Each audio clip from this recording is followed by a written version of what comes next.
Olá, terceiro ano, Prof. Elisandra aqui, enviando para vocês uma videoaula, tentando explicar um pouquinho nesse momento tão crítico que nós estamos vivendo, né, nesse afastamento das nossas aulas presenciais. Então, o Prof. está tentando interagir com vocês de uma outra maneira para ficar um pouquinho mais calorosas as nossas aulas de geografia, tá? Então,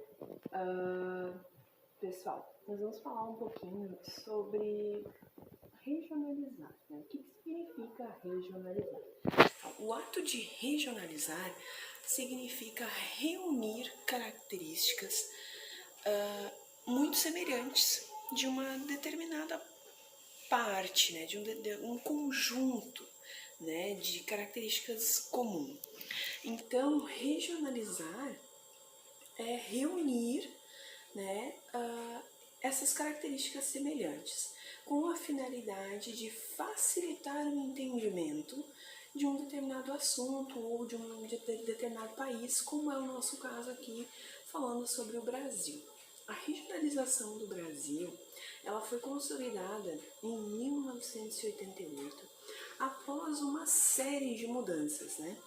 A regionalização que eu vou começar falando para vocês agora, ela levou muito tempo para chegar no formato atual, né? Essa regionalização é conhecida como a regionalização geopolítica, né, do Brasil, determinada pelo IBGE. E então essas determinações elas vão levar em considerações critérios. Né? Que tipo de critério vai favorecer o desenvolvimento de uma região? Então, por exemplo, vou dar um exemplo para vocês, né? A cidade de Porto Alegre. Né? A cidade de Porto Alegre, quando nós falamos em Porto Alegre, pensamos numa grande cidade, e esta cidade ela está dividida em Zona Norte, Zona Sul, Zona Leste. Né? Então, o critério que é utilizado para regionalizar a cidade de Porto Alegre é o critério de localização. Né? Outros critérios, como por exemplo o critério climático, também vai ser levado em consideração quando falamos em regionalizar, né? Uma região de clima mais árido, uma região de clima mais úmido, né? Uma região de clima subtropical. Então também é uma forma de regionalizar. Tá? Então, essa primeira regionalização que eu vou mostrar aqui para vocês é a regionalização geopolítica. E ela vai determinar, então, a regionalização do Brasil em 5 grandes regiões. Quais são essas 5 grandes regiões, tá? Primeiro aqui, ó, nós vamos falar da região norte, aqui, ó, que está em verde, e ela vai estar sendo composta pelos seguintes estados, ó: Tocantins, Pará, Amapá, Roraima, Amazonas, Acre, Rondônia. Estes são os estados que compõem a região norte do Brasil.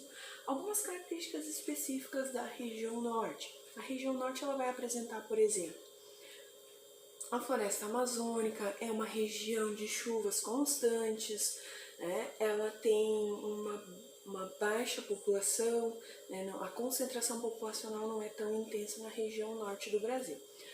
Tá? A próxima região aqui, ó, a região nordeste, essa região aqui está em laranja. Então, Maranhão, Piauí, Bahia, Sergipe, Alagoas, Pernambuco, Paraíba, Rio Grande do Norte, Ceará. Esta região aqui, ela é uma região que vai estar caracterizada por baixos índices de chuva, a população vai se concentrar mais nas regiões litorâneas, tem um alto índice de turismo. Outra característica que nós vamos ter ali, pelo fato de termos baixos índices de chuva, né, a região mais do interior, ela vai sofrer um pouquinho, né, com essa condição, né, de baixas chuvas, porque a região mais interiorana, ela vai viver do quê? Da pecuária, da agricultura, e isso vai dificultar o modo de vida deles, né? Então, a escassez de chuva gera uma certa dificuldade para a população que mora mais no interior da região nordeste. A outra região aqui, então, seria a região centro-oeste, né? Então, ela vai do centro em direção ao oeste do Brasil. Ela, então, vai estar composta por Goiás, Mato Grosso do Sul e Mato Grosso. Essa região, então, ela é uma região composta de planaltos, predomina ali a vegetação do cerrado, né? O cerrado brasileiro, né, basicamente ocupa quase toda a região centro-oeste, a ocorrência do complexo do Pantanal, e ocorre então nessa região. Aqui, a região sudeste do Brasil. A região sudeste, então, vai estar Minas Gerais, São Paulo, Rio de Janeiro e Espírito Santo. Esses são os estados que compõem a região sudeste do Brasil. A região sudeste, ela é uma região que se destaca, né, em relação às outras regiões pela maior concentração de população. Então, a maior concentração populacional do Brasil ocorre na região sudeste, principalmente se destacando algumas cidades como São Paulo, a cidade de São Paulo, a cidade de Rio de Janeiro, que são consideradas como megacidades, né? Ou seja, grandes cidades com um grande número de população. E por último, a quinta região, então, seria a região sul, composta por Paraná, Santa Catarina e Rio Grande do Sul. Essa região, ela vai apresentar, então, uma característica um pouco diferenciada das demais, né? Pelo fato dela estar mais distante da linha do Equador, ela vai acabar desenvolvendo características, né, de estações do ano mais bem definidas, né, uma região um pouco mais fria pelo fato de estar em médias latitudes, certo? Agora nós vamos passar para as outras formas de regionalizar o Brasil. Não quer dizer que, pelo fato de termos uma regionalização específica do Brasil, que nós não tenhamos outras formas de regionalizar o território brasileiro, tá? Agora vamos ver o outro mapa. Então, pessoal, fazendo aí uma observação quanto à regionalização anterior, essa regionalização ela levou algum tempo para ser construída, né? Então, essa regionalização, por exemplo, o estado do Tocantins foi o último a ser integrado como estado, né? Compor um estado brasileiro. Então, foi a última mudança que ocorreu, né? Antes ele pertencia a outro estado. Por exemplo, Mato Grosso do Sul também, né? Mato Grosso do Sul também foram estados que se subdividiram, né? Mas isso ocorreu antes de 1988. Tá? Agora eu vou falar para vocês outra regionalização, que é a regionalização de Pedro Pinchas. Pedro Pinchas ele elaborou uma forma de regionalizar o Brasil, né, diferente da regionalização do IBGE, que leva em consideração os limites estaduais, né, sendo assim os estados não vão ser divididos ao meio e então não vão participar de duas regiões ao mesmo tempo, né. Pedro Pinchas fez diferente.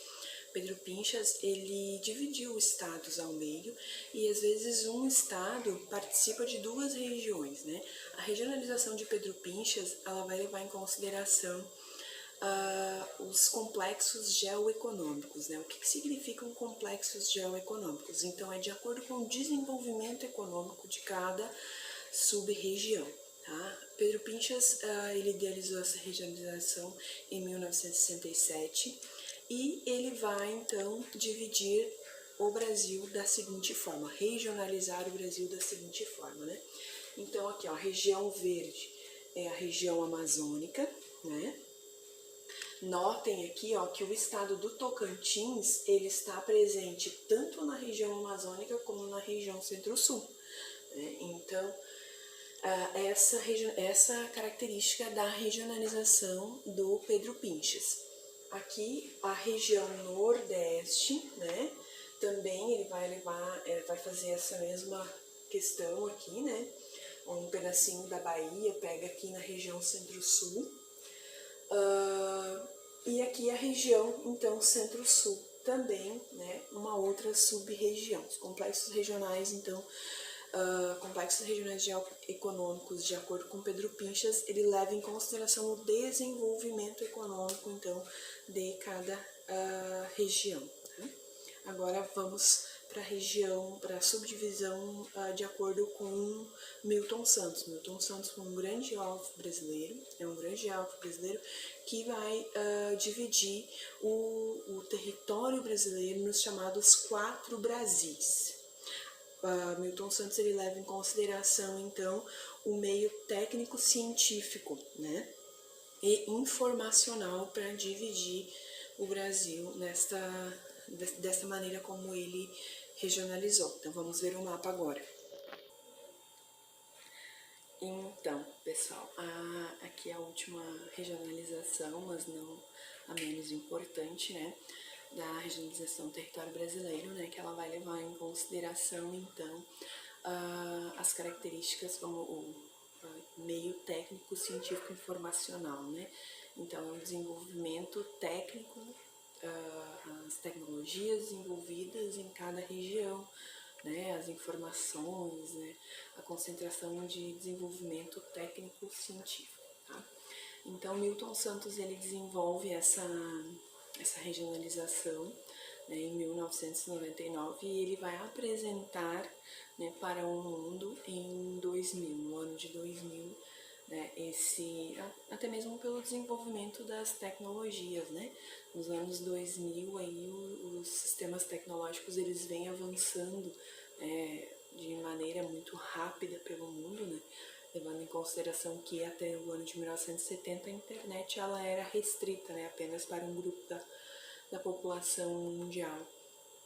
Somente as grandes empresas dispunham de internet a partir dos anos 2000, né, esse acesso remoto à informação, ela vem sendo cada vez maior, né, com uma intensidade maior, né, tanto que hoje nós estamos tendo essa aulinha online, né.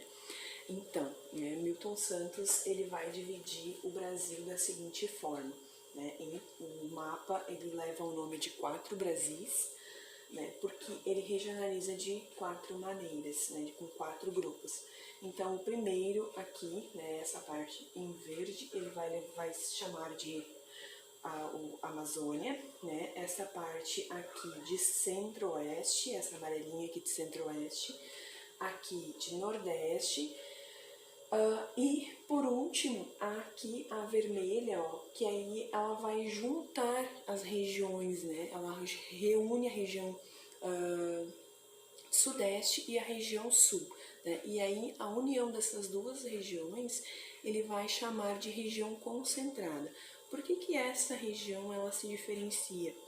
Porque é na região sudeste, na região sul do Brasil, que existe uma maior concentração populacional e um maior índice de desenvolvimento econômico, tecnológico, científico. Então, por isso que ele vai determinar a região, esse conjunto, né, dessas duas regiões como região concentrada. Tá, gente? Essas 3 formas de regionalizar o Brasil são temas em que às vezes caem nos vestibulares, caem no Enem, tá? Já vi em várias provinhas aí de Enem falar sobre os 4 Brasis, então vamos nos atentar sobre isso e pesquisem um pouquinho mais, né? Tem alguns links aí super legais que eu posso passar para vocês estarem dando uma olhadinha aí sobre esse conteúdo. E chamem sempre que precisar, tá bom? Vou seguir logo abaixo aí atividades para vocês, né? Um conjuntinho aí de atividades muito semelhantes a atividades, né, de Enem, de vestibular aí que eu vou estar enviando para vocês, tá bom? Beijos e uma boa atividade.